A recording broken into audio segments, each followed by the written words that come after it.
मैं मेघा पंत, आप सभी का स्वागत है हमारे डॉक्टर टॉक में। और आज जिस विषय में हम बात करने वाले हैं वो है स्नेक बाइट।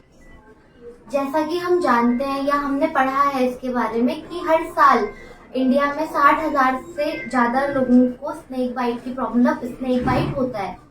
तो आज हम इसी विषय पे बात करेंगे। हमारे साथ हैं doctor Salil Malik sir, head of department emergency in Felix hospital.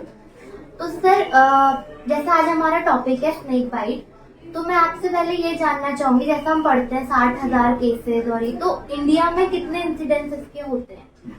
तो मेगा, सबसे पहले तो मैं आपको थोड़ा सा करेक्ट करना चाहूंगा इस चीज में।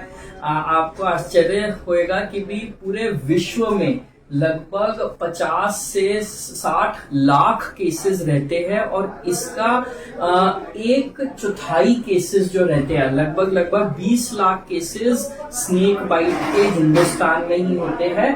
और उन 20 लाख केसेस में लगभग हर साल 60,000 लोगों की मृत्यु स्नेक बाइट से होती है। तो आप सोच सकते हैं कि इतने लोगों की डेथ सिर्फ और सिर्फ सांप के काटने से रहती है। और इनमें 1/4 जो होते हैं वो लगभग बच्चों की डेथ्स होती है जो 15 साल से छोटे रहते हैं।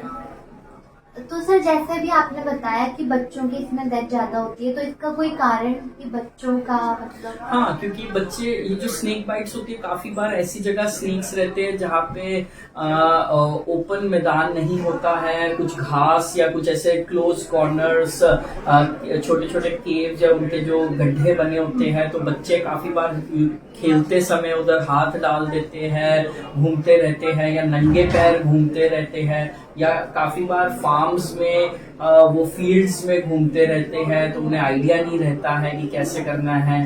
तो वहाँ इसीलिए इस बच्चों में ये चीज ज्यादा देखी जाती है। बहुत अच्छी बात बताई सर।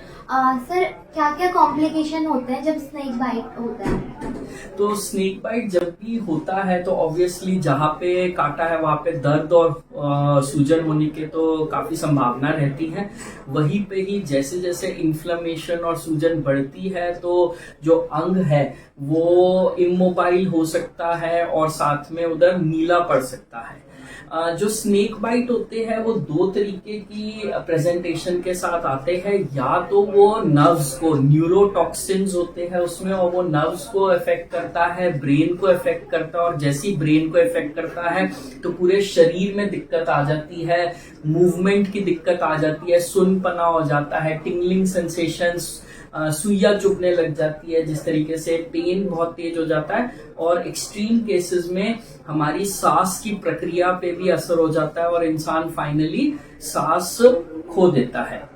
वहीं पे दूसरी तरीके की कॉम्प्लिकेशन जो देखी जाती है वो होती है हिमोरेजिक। बेसिकली खून बहने लग जाता है और खून पतला हो जाता है और खून में क्या बोलते हैं, क्लॉट्स नहीं बनते हैं, तो खून बहता ही रहता है। और ये सिर्फ जो स्नेक बाइट की साइट है वहां पे ही नहीं बल्कि पूरे शरीर में इंटरनल ब्लीडिंग शुरू हो जाती है।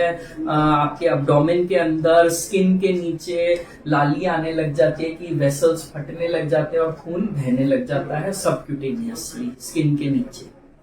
सर, हम कैसे प्रिवेंट करें स्नेक बाइट से अपने आप? तो बेसिकली स्नेक बाइट्स हम ऐसी जगहों में ना जाए, शाम के वक्त ना जाए, क्योंकि काफी सारे स्नेक्स इवनिंग में बाहर निकलते हैं, क्योंकि जो रेप्टाइल्स होते हैं वो हीट सेंसिटिव रहते हैं, तो वो सूरज के समय में छुपे रहते हैं, यूजुअली शाम के समय या अर्ली मॉर्निंग में रहते हैं। जब भी हम ऐसे उसमें जाए तो शहरों में जैसे हम जा रहे हैं तो घास में चलना अच्छा लगता है, तो हम प्रिवेंट करें कि भी अगर थोड़ी लंबी घास है तो हम उधर ना जाए, बच्चों को ऐसी जगह ना खेलने दें। काफी बार फार्म्स में और विलेजेस में जब पानी होता है, जब हम राइस की जो होती है फसलें उगती है तो उधर पानी रहता है काफी, तो पानी वाली जगह के अंदर ना जाए। जहाँ पे ऐसी जगह है जहाँ पे चूहे या छोटे हैमस्टर्स और स्क्विरल्स मिलती है, क्योंकि वो स्नेक्स के लिए खाने का सोर्स होता है, तो उस जगह पे कोल्ड एरिया में, डार्क एरिया में ना ऐसे करके घूमे, और बच्चों का भी ध्यान रखे कि वो कहाँ पे खेल रहे हैं। वहीं पे मैं एक प्रिवेंशन की और चीज बताऊंगा। अगर स्नेक बाइट हो जाए तब भी हम कई चीजें कर सकते हैं कि उसकी कॉम्प्लिकेशंस को प्रिवेंट करें। फॉर एग्जांपल अगर हाथों में या बाजू में कहीं काटा है तो उधर सूजन होने की अगले कुछ एक आधे एक घंटे में काफी चांसेस होते हैं। तो अगर कुछ हमने कंस्ट्रिक्टिंग बैंगल्स या रिंग्स पहन रखे हैं तो हमें वो एकदम से उतार लेने चाहिए, क्योंकि बहुत चांसेस है आगे रिंग्स और वो लाली नीला पड़ जाए और सूजन पड़ जाए। वहीं पे ही हमें ब्लीडिंग अगर हो रही है तो हमें इमीडिएटली आगे ब्लीडिंग को प्रिवेंट करने के लिए उस एरिया को दबा के रखना चाहिए, प्रेशर बैंडेज करना चाहिए, जिससे खून जितना हो सके रुक जाए या और स्प्रेड बाहर ना निकले। सर, अब मेरा दूसरा क्वेश्चन आपसे ये है कि क्या सारे स्नेक बाइट जितने भी टाइप्स के होते हैं वो सारे लाइफ थ्रेटनिंग है? नहीं, हाँ, तो ये एक अंधविश्वास है। इन रियलिटी बहुत ही कम स्नेक्स होते हैं जो वेनमस होते हैं। सिर्फ 20% स्नेक्स जो होते हैं, लगभग 600 स्पीशीज होती है ऐसी जिनमें एक्चुअली वेनम होता है, जो विष होता है। और उसमें से भी सिर्फ टोटल मिला के 7% स्नेक ऐसे होते हैं जिनमें ये क्षमता होती है कि वो इंसान को मार सके। तो एक्चुअली में बहुत कम होते हैं। और ये बड़े 4 केसेस स्नेक्स होते हैं जो इंडिया में करते हैं। वो होते हैं नामी क्रेट, कोबरा, रसल वाइपर और सॉ स्केल्ड वाइपर, जिनका चांसेस होता है कि वो इंसान को तुरंत ही मार सकते हैं कुछ ही मिनट और घंटों के अंदर। अब सर, मेरा सबसे जो इम्पोर्टेंट क्वेश्चन है जिसके लिए हमने ये रखा है लाइव, इंडिया में बहुत शहरों में भी लोगों के मतलब बहुत सारे मिथ्स हैं। गांव में तो होते ही हैं, शहरों में भी बहुत लोगों के मिथ होते हैं कि घर में इलाज कर दिया या किसी बाबा के पास ले गए मरीज को। तो इसमें आप क्या एक बताना चाहेंगे? बिल्कुल, ये एक्चुअली सबसे इम्पोर्टेंट सवाल है कि भी हमें क्या चीजें नहीं करनी चाहिए, जहां पे हमें ये भी जानने की जरूरत है कि क्या चीजें करनी चाहिए अगर स्नेक बाइट हो। सो आई थिंक सो बहुत सारे अंधविश्वास जुड़े हुए हैं इससे। सबसे पहला वाला है कि कभी भी स्नेक बाइट होए तो हम उसको जोर की टाइट एक डोरी से, बेल्ट से, टॉर्निकेट से, हम कंस्ट्रिक्टिंग बैंड से उसको बांध देते हैं कि भी शायद हम जो विष है उसका मूवमेंट रोक सके। तो ऐसा कभी भी नहीं करना चाहिए। उससे सुपरफिशियली जो एरिया होता है उसकी ब्लड सप्लाई कम हो जाती है। जो विष है, वेनम है, वो तो इंटरनल वेसल से ट्रैवल करता है, तो वो ऑलरेडी ट्रैवल कर चुका है। और हमारी बॉडी में जो खून का रोटेशन रहती है वो हर 3 मिनट में पूरा खून सारी बॉडी में रोटेट हो जाता है। तो आप सोच सकते हैं कि कुछ 1 मिनट भी अगर हम डिले करते हैं तो कुछ उसका एक्चुअली में कोई फायदा नहीं होता। तो सेकेंड चीज, काफी बार लोग उधर ब्लेड से या चाकू से कट्स मारते हैं कि ये सोच के कि भी जो वेनम है वो बाहर गिर जाएगा। तो ये भी बिल्कुल ही गलत चीज है। इनफैक्ट आप उसको और गड़बड़ कर रहे हो कि आप और वेसल्स को तोड़ रहे हो, जिससे जो विष आजू बाजू लगा हुआ है वो निकल के चले जाए। आपको याद रखना है कि जो डंग होता है वो इतना पॉइजनस होता है, जैसे कोबरा के एक डंग में 20 लोगों को मारने की क्षमता होती है। तो जस्ट इमेजिन उसका जो माइक्रो ड्रॉपलेट्स है उसमें भी इतना है कि वो सारा फैल जाए। और जब हम कट्स इंक्रीज करते हैं तो हम जो वेनम है वो जल्दी ट्रैवल करता है। आई थिंक सो ये सब लोग सच्चाई में जानते हैं कि जो हिंदी मूवीज में दिखाते हैं कि भी खून को चूस के मुंह से फेंक दो तो वेनम हट जाता है, तो इसमें तो कोई सच्चाई नहीं है।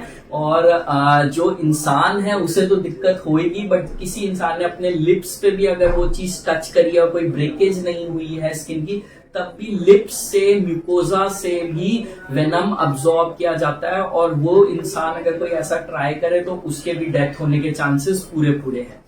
वहीं पे ही काफी लोग क्या करते हैं कि ऐसे केसेस में उधर गर्माहट सेक देते हैं या ठंडी सेक आइस देते हैं या फिर यहाँ तक कि इलेक्ट्रिक शॉक भी देते हैं उस एरिया का। तो वो बिल्कुल भी कोई फायदेमंद नहीं रहता है।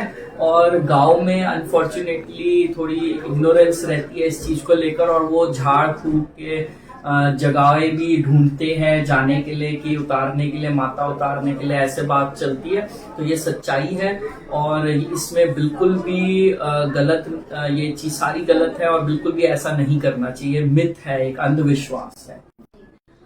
सर, अगर ट्रीटमेंट की बात करें तो इसका ट्रीटमेंट कैसे?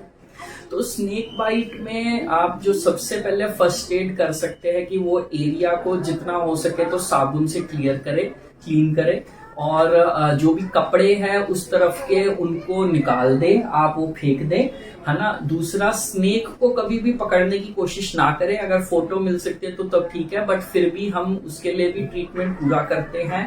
तो आप स्नेक के पीछे दौड़ के टाइम ना वेस्ट करें।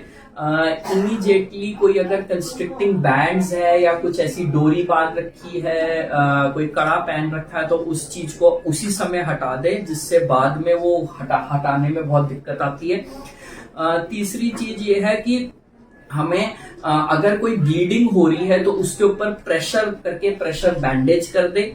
चौथी चीज, इसको इमीडिएटली मेडिकल ट्रीटमेंट चाहिए होता है, तो near by district hospital, government hospital, private hospital सब जगह लेकर जाए। जितनी भी अच्छी इमरजेंसीज होती हैं उनको मैंडेट होता है कि वो एंटी स्नेक वेनम ASV को अपने स्टॉक में रखे और अच्छे स्टॉक में रखे। और ये एंटी स्नेक वेनम एक्चुअली विश्व के जो सबसे डेडली 5 स्नेक्स होते हैं उन सबसे मिलकर कॉकटेल बना होता है। तो ये सब पे वही चीज करती है और हम तुरंत ही 5 से 10 वाइल पेशेंट को चढ़ानी होती है। ये वेनम थोड़ा सा महंगा होता है, काफी कम बार यूज होता है जो एंटी स्नेक वेनम रहता है, और मगर फिर भी अच्छी इमरजेंसीज में मैंडेटेड होता है। और हमारे भी इमरजेंसी में हम इसका स्टॉक पूरा रखते हैं, चाहे ये कभी वेस्ट भी हो जाए मगर हम उसका हमेशा स्टॉक कायम रखते हैं। तो मेन एम है कि पेशेंट को जल्द से जल्द PHC में, डिस्पेंसरी के उसमें, डिस्ट्रिक्ट हॉस्पिटल या प्राइवेट हॉस्पिटल में ले जाके एंटी स्नेक वेनम मिले। Thank you so much sir.